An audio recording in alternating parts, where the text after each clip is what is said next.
The contract is short and to the point, just 3 pages. It's between BP and marine scientists and researchers along the Gulf, hired for their expert witness services. Sounds pretty harmless, right? Hardly, say the scientists we spoke with, who tell us they've been approached by BP. The way they see it, BP is tying up expert witnesses who might otherwise testify for the federal government. Texas A&M professor Norm Guinasso says he was contacted by BP within days of the spill to be, quote, part of their legal defense.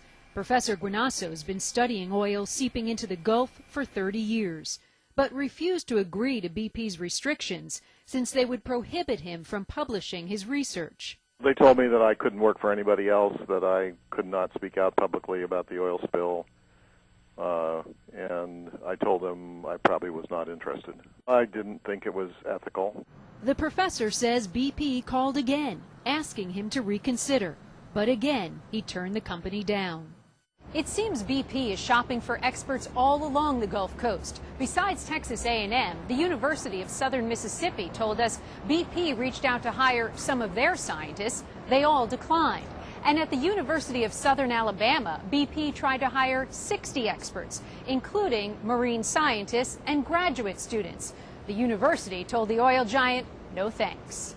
I discovered it was inhibited about a year ago. I inquired as to why it was inhibited, and the explanation I got was that from the OIM down, they did not want people woke up at 3 o'clock in the morning due to false alarms. Coast Guard and a unit of the Department of Interior tried to pinpoint who's at fault. One former prosecutor says criminal charges are likely at some point. People were making decisions to continue on, to keep drilling here, even though the rig needed maintenance. Whoever knew those things and made the decision to go ahead anyway has a serious problem with criminal liability.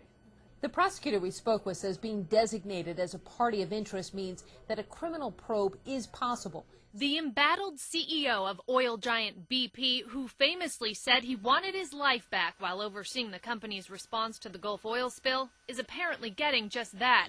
Tony Hayward will step down on October 1st. It's a welcome change. But just changing faces and not changing corporate philosophies doesn't really get you anywhere. Hayward faced public and political anger over his handling of the spill and will be reassigned to a project in Russia. Along with the leadership change, BP also announced it took a $17.2 billion loss in the second quarter, providing the first snapshot on the company's financial performance since the oil spill began. In Washington, I'm Nicole Collins.